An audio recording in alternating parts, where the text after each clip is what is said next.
ناظرین آج ہم بات کریں گے حضرت عمر کے بارے میں۔ وہ حضرت عمر جو 24 لاکھ مربع میل پر حکمرانی کرنے والے اور عدل و انصاف کا پرچم بلند کرنے والے بہادر حکمران تھے۔ وہ عمر جنہیں دیکھ کر شیطان اپنا راستہ بدل لیتا تھا۔ وہ عمر کی جن کے اسلام لانے سے مسلمانوں کو تقویت حاصل ہوئی۔ وہ عمر کی جن کو حضور علیہ السلام نے اپنی دعاؤں میں مانگا۔ خلیفہ دوم جانشین پیغمبر حضرت فاروق اعظم 39 مردوں کے بعد نبی اکرم صلی اللہ علیہ وسلم کی دعا سے اعلان نبوت کے 6 سال میں ایمان لائے۔ ناظرین آپ کے اسلام قبول کرنے سے مسلمانوں کو بے حد خوشی ہوئی اور ان کو بہت بڑا سہارا مل گیا، حتیٰ کہ نبی اکرم صلی اللہ علیہ وسلم نے مسلمانوں کے ساتھ مل کر حرم کے اندر اعلانیہ نماز ادا فرمائی۔ حضرت عمر اسلامی جنگوں میں مجاہدانہ شان کے ساتھ کفار سے برسر پیکار رہے اور نبی اکرم صلی اللہ علیہ وسلم کی تمام اسلامی تحریکات اور صلح و جنگ وغیرہ کی تمام منصوبہ بندیوں میں وزیر اور مشیر کی حیثیت سے رفیق کار رہے۔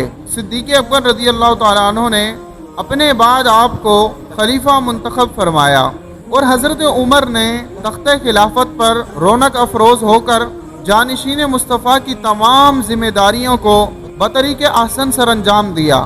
نماز فجر میں ایک بدبخت ابو لولو فیروز نامی کافر جو کہ ایک مجوسی تھا، اس نے آپ پر خنجر سے وار کیا اور آپ زخموں کی تاب نہ لاتے ہوئے تیسرے روز شرف شہادت سے مشرف ہو گئے۔ بوقت شہادت آپ کی عمر مبارک 63 سال تھی۔ حضرت صہیب نے آپ کی نماز جنازہ ادا فرمائی اور روزہ مبارکہ کے اندر حضرت عمر یکم محرم الحرام 24 ہجری بروز اتوار حضرت ابوبکر صدیق کے پہلو میں مدفون ہوئے۔ ناظرین اس بات پر امت کا اجماع ہے کہ سیدنا صدیق اکبر کے بعد تمام صحابہ کرام سے افضل حضرت عمر بن خطاب ہیں۔ کتاب سوانح کربلا کے اندر صفحہ نمبر 56 اور 57 پر ہے کہ جب مصر فتح ہوا تو ایک روز اہل مصر نے حضرت عمر بن عاص سے عرض کی، اے امیر، ہمارے دریائے نیل کی ایک رسم ہے، جب تک اسے ادا نہ کیا جائے تو دریا جاری نہیں ہوتا۔ انہوں نے پوچھا کیا رسم ہے؟ لوگوں نے کہا کہ ہم ایک کنواری لڑکی کو اس کے والدین سے لے کر عمدہ لباس اور نفیس زیور سے سجا کر دریائے نیل میں ڈال دیتے ہیں۔ حضرت عمر بن عاص نے فرمایا، اسلام میں ہرگز ایسا نہیں ہو سکتا، اسلام پرانی واہیات رسمیں مٹا دیتا ہے، لہٰذا یہ رسم موقوف رکھ دی گئی اور دریا کی روانگی کم ہوتی گئی، یہاں تک کہ لوگوں نے وہاں سے چلے جانے کا ارادہ کر لیا۔ ناظرین یہ دیکھ کر عمر بن عاص نے امیر المومنین حضرت عمر بن خطاب کی خدمت میں تمام واقعہ لکھ کر بھیج دیا۔ آپ نے جواب میں تحریر فرمایا، تم نے ٹھیک کیا، بے شک اسلام ایسی رسمیں مٹا دیتا ہے، میرے اس خط میں ایک رکا ہے، اس کو دریائے نیل میں ڈال دینا۔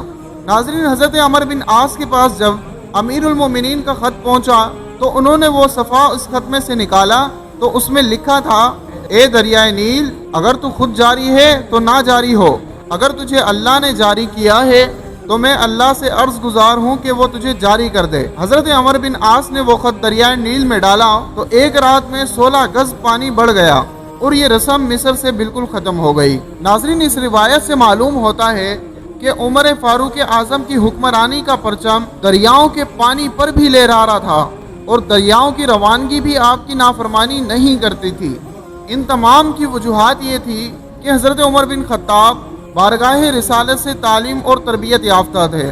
ناظرین حضرت عمر سے قبر والے بھی گفتگو کیا کرتے تھے، جیسا کہ تاریخ دمشق میں روایت ہے کہ حضرت عمر فاروق اعظم ایک دفعہ ایک پرہیزگار نوجوان کی قبر پر تشریف لے گئے اور فرمایا، اے فلاں، اللہ نے وعدہ فرمایا ہے وَلِمَنْ خَافَ مَقَامَ رَبِّهِ جَنَّتَانِ، اور جو اپنے رب کے حضور کھڑے ہونے سے ڈرے اس کے لیے 2 جنتیں ہیں۔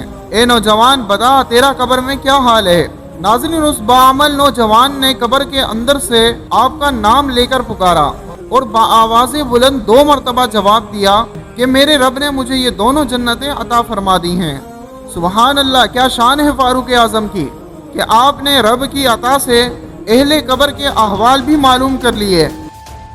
ناظرین امیر المومنین حضرت مولا علی فرماتے ہیں کہ میں نے حضرت عمر بن خطاب کو دیکھا کہ اونٹ پر سوار ہو کر بہت تیزی سے جا رہے ہیں۔ میں نے کہا، یا امیر المومنین، آپ کہاں تشریف لے جا رہے ہیں؟ جواب دیا کہ صدقے کا ایک اونٹ بھاگ گیا ہے، اس کی تلاش میں جا رہا ہوں۔ اگر دریائے فرات کے کنارے پر ایک بکری کا بچہ بھی مر گیا تو بروز قیامت عمر سے اس کے بارے میں پوچھا جائے گا۔ اور حضرت عمر فاروق اعظم فرمایا کرتے تھے کہ جہنم کو کثرت سے یاد کرو، کیونکہ اس کی گرمی نہایت ہی سخت اور گہرائی بہت زیادہ ہے، اور اس میں گرز یعنی لوہے کے ہتھوڑے ہیں جن سے مجرموں کو مارا جائے گا۔ نبی اکرم صلی اللہ علیہ وسلم کی بشارت کے مطابق حضرت عمر فاروق اعظم عشرہ مبشرہ میں شامل ہیں، یعنی قطعی جنتی ہیں، جیسا کہ بخاری شریف کی حدیث پاک ہے۔ حضرت جابر بن عبداللہ روایت کرتے ہیں کہ نبی اکرم صلی اللہ علیہ وسلم نے ارشاد فرمایا، میں جنت میں گیا، وہاں میں نے ایک محل دیکھا، میں نے پوچھا یہ محل کس کا ہے؟ فرشتے نے عرض کی یہ حضرت عمر کا ہے۔ میں نے چاہا کہ اندر داخل ہو کر اسے دیکھوں، لیکن اے عمر تمہاری غیرت مجھے یاد آ گئی۔ یہ سن کر حضرت عمر عرض کرنے لگے، یا رسول اللہ میرے ماں باپ آپ پر قربان، کیا میں آپ پر غیرت کر سکتا ہوں؟ ناظرین، حضرت عمر کی جلالت کا اندازہ اس بات سے لگایا جا سکتا ہے کہ ایک مرتبہ مدینہ منورہ میں زلزلہ آ گیا اور زمین زور زور سے ہلنے لگی۔ یہ دیکھ کر کرامت و عدالت کی اعلیٰ مثال عمر بن خطاب جلال میں آ گئے اور زمین پر ایک درہ مار کر فرمانے لگے، اے زمین ٹھہر جا، کیا میں نے تجھ پر عدل و انصاف نہیں کیا؟ ناظرین، آپ کا یہ فرمانے جلالت سنتے ہی زمین ساکن ہو گئی اور زلزلہ ختم ہو گیا۔ ناظرین، بعض جاہل لوگ حضرت عمر سے بغض رکھتے ہیں، حالانکہ کسی بھی صحابی سے بغض رکھنا اللہ تبارک و تعالیٰ کو تکلیف دینا ہے، جیسا کہ ترمذی شریف کی حدیث پاک ہے۔ حضرت عبداللہ بن مغفل سے مروی ہے، نبی اکرم صلی اللہ علیہ وسلم کا فرمان عالی شان ہے، میرے اصحاب کے معاملے میں اللہ سے ڈرو، انہیں میرے بعد نشانہ نہ بنا لینا۔ جس نے ان سے محبت کی اس نے میری محبت کی وجہ سے ان سے محبت کی، اور جس نے ان سے بغض رکھا اس نے میرے بغض کی وجہ سے ان سے بغض رکھا۔ جس نے انہیں تکلیف دی اس نے مجھے تکلیف دی، اور جس نے مجھے تکلیف دی بے شک اس نے اللہ تبارک و تعالیٰ کو تکلیف دی، اور جس نے اللہ تبارک و تعالیٰ کو تکلیف دی تو قریب ہے کہ اللہ تبارک و تعالیٰ اسے پکڑ لے۔ لہٰذا مسلمانوں کو چاہیے کہ صحابہ کرام کا خوب ادب کریں، کیونکہ ان کی محبت حضور علیہ السلام کی محبت ہے، اور جو بد نصیب صحابہ کرام علیہم رضوان کی شان میں گستاخی کرتے ہیں وہ دشمن خدا اور رسول ہیں۔ مسلمانوں کو ایسے شخص کے پاس نہیں بیٹھنا چاہیے۔ ناظرین، ویڈیو کا اینڈ کرتے ہوئے آپ کی خدمت میں ایک واقعہ رکھتا ہوں۔